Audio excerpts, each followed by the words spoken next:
আরজিকর কাণ্ডের মধ্যেই দক্ষিণ ২৪ পরগনার বারুইপুরে নাবালিকাকে ধর্ষণের অভিযোগ। গৃহশিক্ষকের বিরুদ্ধে অভিযোগ উঠেছে। অভিযুক্ত গৃহশিক্ষককে গ্রেফতার করেছে পুলিশ।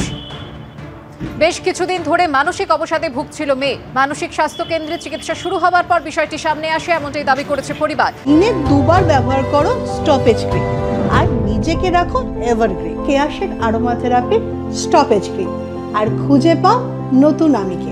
অভিযুক্ত গৃহশিক্ষক পেশায় রেলের কর্মী, এমনটাই খবর পুলিশ সূত্রে। পরিবারের তরফে বৃহস্পতিবার বারুইপুর থানায় অভিযোগ জানানো হয়। রাতেই গ্রেফতার করা হয় অভিযুক্ত গৃহশিক্ষককে। পুজোর সময় পুলিশের জমায়েতে নিষেধাজ্ঞা নিয়ে হাইকোর্টে মামলা। জমায়েতে এই নিষেধাজ্ঞা নতুন কিছু নয়, 2023 নভেম্বর থেকে লাগু রয়েছে। প্রতি 6 মাস অন্তর তা পুনর্নবীকরণ হয়, জানালো রাজ্য। জমায়েতে নিষেধাজ্ঞা রয়েছে শুধুমাত্র ধর্মতলার কেসি দাস থেকে ভিক্টোরিয়া হাউস এলাকা পর্যন্ত, জানালো রাজ্য। রাজ্যের এই বক্তব্য ঠিক নয়, পাল্টা সওয়াল করলেন আইনজীবী বিকাশ রঞ্জন ভট্টাচার্য। তাহলে এই এলাকায় যে পুজোগুলি হয় সেগুলির কি হবে? সেই পুজোগুলির অনুমতি তো বাতিল করতে হবে। মন্তব্য বিচারপতি রাজস্বী বরদ্দাজের। একদমই নয়, এই ধারা শুধুমাত্র ওই 50 থেকে 60 মিটার এলাকার জন্যই বহাল, জানালো রাজ্য।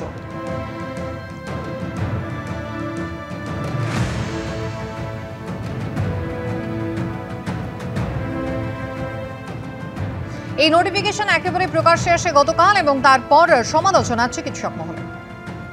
নির্বুদ্ধিতা ছাড়া কিছু বলার নেই। এভাবে এগুলো ওই যত এগুলো করবে, যত চোখ রাঙাবে, যত এই ধরনের বেআইনের বাঁধনে এগুলোকে বাঁধতে চাইবে, ততই কিন্তু প্রতিবাদের কণ্ঠস্বর দৃঢ় হবে। কাজে আমার মনে হয় এগুলো প্রশাসন না করলেই পারত।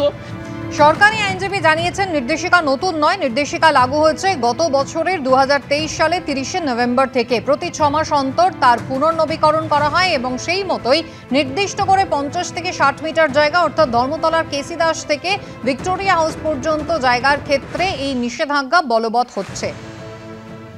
যেখানে 5 জনের বেশি জমায়েত করা যাবে না। 163 ধারা বহাল রাখার কথা বলা হয়েছে, আগে থেকেই তা বহাল রয়েছে এবং সেখানে শান্তি শৃঙ্খলা নির্বিঘ্নে রাখার জন্য এবং তার পাশাপাশি যানবাহন চলাচলে যাতে কোনো সমস্যা না হয়, তাই আগে থেকেই এই নির্দেশ ছিল, এমনটাই সরকারি আইনজীবী জানিয়েছেন।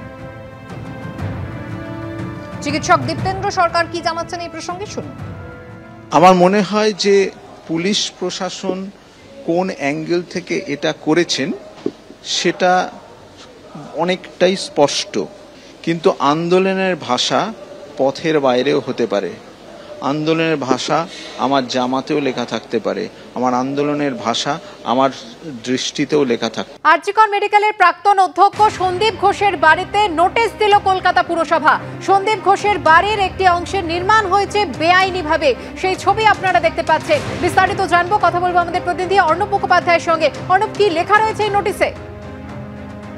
দেখো, এক ব্যক্তি কলকাতা পুরসভায় 11 তারিখ অভিযোগ দায়ের করেন যে সন্দীপ ঘোষের যে বাড়ি রয়েছে সেই বাড়ির বিভিন্ন অংশ বেআইনিভাবে নির্মাণ করা হয়েছে, এটা তিনি অভিযোগ করেছিলেন। তো সেই অনুযায়ী কেউ যদি অভিযোগ করেন সেক্ষেত্রে হচ্ছে কলকাতা পুরসভা একটা হিয়ারিং এ ডাকে থাকে এবং সেই অনুযায়ী আজকে কলকাতা পুরসভার তরফ থেকে এই যে বাড়ি রয়েছে সেই বাড়ি হচ্ছে বদন রায় লেনে যে বাড়ি রয়েছে সেই বাড়িতে আজকে একটি নোটিশ দেওয়া হয়েছে এবং সেখানে যেটা লেখা রয়েছে যে সন্দীপ ঘোষ এবং তার সঙ্গে তার আরেকজনের নাম রয়েছে এবং তাদেরকে কিন্তু ডাকা হয়েছে হচ্ছে কলকাতা পুরসভায় 30/9/2024 তারিখে 11টা নাগাদ তাদেরকে ডাকা হয়েছে এবং সেটা হচ্ছে যে তোমার কলকাতা পুরসভার যারা আধিকারিক রয়েছে তাদের সঙ্গে দেখা করার জন্য ডাকা হয়েছে, এমনটা জানা যাচ্ছে। তো যে ব্যক্তি অভিযোগ করেছিলেন তিনি 11 তারিখ অভিযোগ করেছিলেন তার বিভিন্ন